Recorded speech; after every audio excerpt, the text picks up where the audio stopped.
What's up guys, it's me Albert Ligaspi and welcome back to another episode of my vlog. Yay!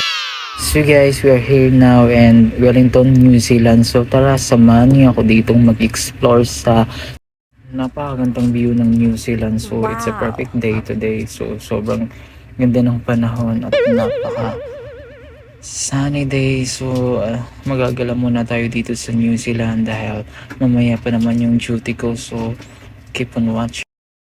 Pag sinasabing New Zealand, talagang bansa na to, sobrang napakaganda at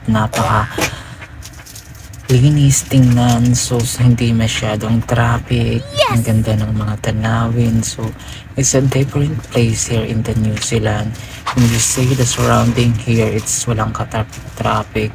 Tapos sariwa yung hangin at hindi polluted yung bansang to. So dahil first time ko here din, so limited lang yung oras natin kasi this afternoon I have duty. Also, and then a quick skip lang tayo sa ganitong oras dahil after that babalik ako ng 1:30 dahil meron naman na tayong pasok this afternoon. So yung sumakay pala kami ng bus papuntang pinaka main city nila dito, around 15 minutes lang makapunta na kayo sa area na destination namin. So ayun, so if you see this one like that, like the structure of this buildings, it's so amazing.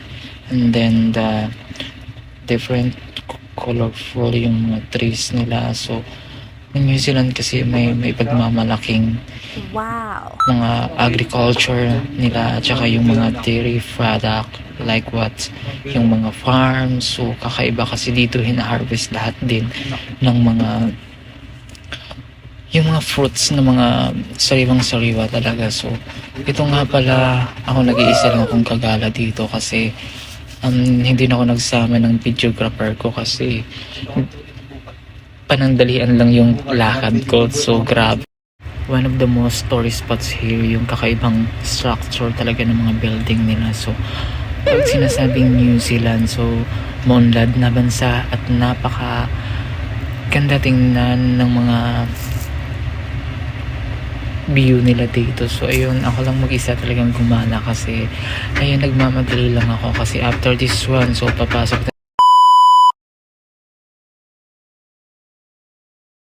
this one. We have a lot of store here na mga branded talaga na mga damit, sapatos, grabe. So yun, napadaan lang ako dito sa factory na to. So bumili ako ng perfume. After that, nagutom ako. Tapos naman ako dito sa Chinese restaurant. So I inquire here inside. So it takes 17 New Zealand dollar.